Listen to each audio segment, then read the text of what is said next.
Okay, thank you for your introduction and for the possibility to speak here.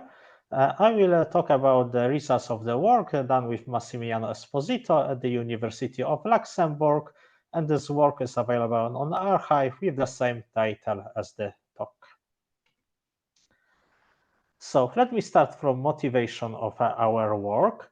Now, as we all know, most states encountered in nature are thermal states, namely, they can be well characterized by a few intensive parameters such as temperature or pressure. For example, the state of water, whether it is ice or liquid water, is determined mainly by temperature and pressure of the surrounding environment.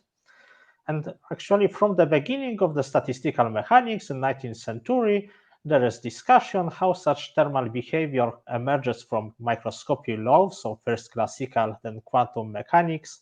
In other words, how these assumptions of statistical mechanics can be justified. And there are several ways to do that. And a popular approach nowadays is based on so-called eigenstate thermalization hypothesis, which postulates that already a single eigenstate, so single pure states of quantum Hamiltonians, used to have the same properties as thermal states with the same energy. But this assumption, this hypothesis is usually valid only for systems which are far from integrability, where integrability is generally related to the presence of conserved quantities other than the system energy. But there are several examples where some form of eigenstate thermalization holds even though the system is integrable. For example, transrationally invariant system where so-called weak eigenstate thermalization holds. And it also holds when we consider some random, typical random observables of the system, which are not necessarily very physical. And in other works, we show other case where the eigenstate thermalization holds even though the system is integrable, and it actually holds in a very physically relevant example of an open quantum system. So we considered the model, which is called as non-interacting resonant level model, which consists of a single fermionic level which is coupled to the buff of fermionic levels by some tunnelic Hamiltonian, which connects the level of the system to every level of the buff. And because such Hamiltonian is quadratic, it can be diagonalized into a new basis, namely the basis of normal modes of the system, where the operators in this normal mode basis are some linear superpositions of the creation and annihilation operators in the original basis of the system, so physical basis. And because of this diagonal form of this Hamiltonian, we can see that this model is highly integrable. Namely, we can see that this Hamiltonian actually preserves the state of every normal mode of the system. And also, many particle eigenstates of such system can be represented as product states of individual modes, which can be occupied or empty. And each eigenstate is associated with a definite particle number, which is just a sum of occupations of individual normal modes of the system. And also the energy is well defined, and it is just the sum of energies of occupied normal modes of the Hamiltonian.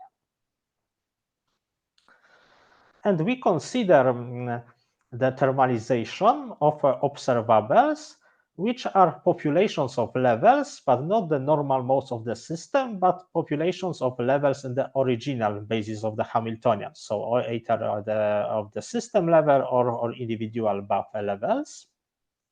And let me just present the sketch of the results which we obtained, because the mathematical justification is quite difficult.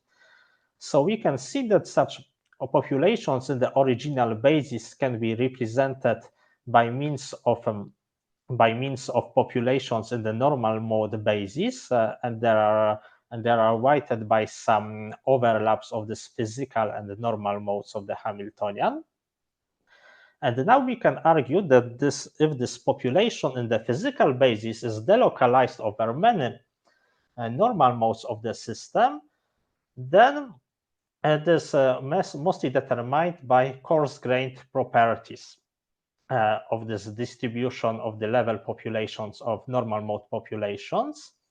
And we can further argue that for typical eigenstates, typical configurations of these levels, occupancies corresponding to a given energy, the coarse-grained distributions of these populations converge to the Fermi distribution. As a consequence, when this is delocalized over many normal modes of this Hamiltonian, then it should have a thermal value of this population. So it should thermalize, the same as for the thermal state with the same energy as for the single eigenstate. So to demonstrate this, we consider the case when the buff levels are uniformly distributed over some energy interval, and we consider random eigenstates with particle number equal to the total number of levels divided by half, and we consider only eigenstates which have some well-defined effective temperature within some interval, when the effective temperatures are temperatures of the thermal states with the same energy as the considered eigenstate, and we generated some number of random eigenstates fulfilling those properties, and we found that for such eigenstates, the populations of the system should tend to be thermal, so they are similar to the populations for thermal states with the same energy. And this is because the population, this observable, is actually very delocalized over many different normal modes of the Hamiltonian.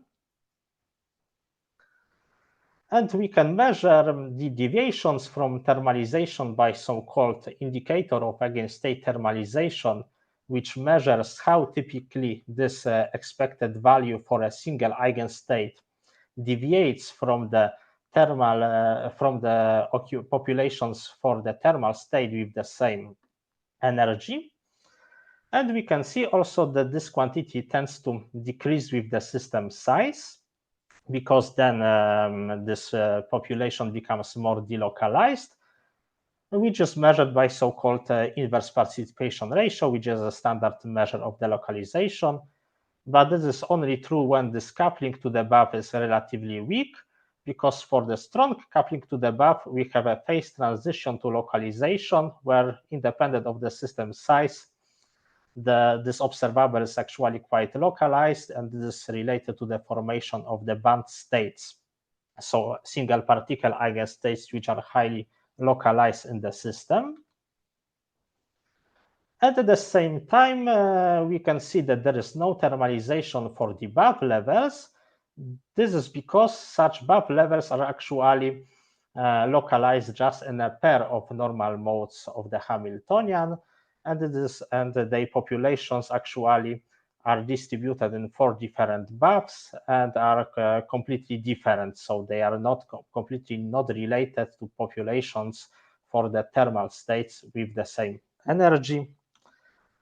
And because I use all of my time, I would just mention this actually very similar argument for classical thermalization has been made in the paper of Knichin, which shows that also for classical system, when we consider observables which are functions of many independent degrees of freedom, they tend to thermalize. And I would like to thank you for your attention.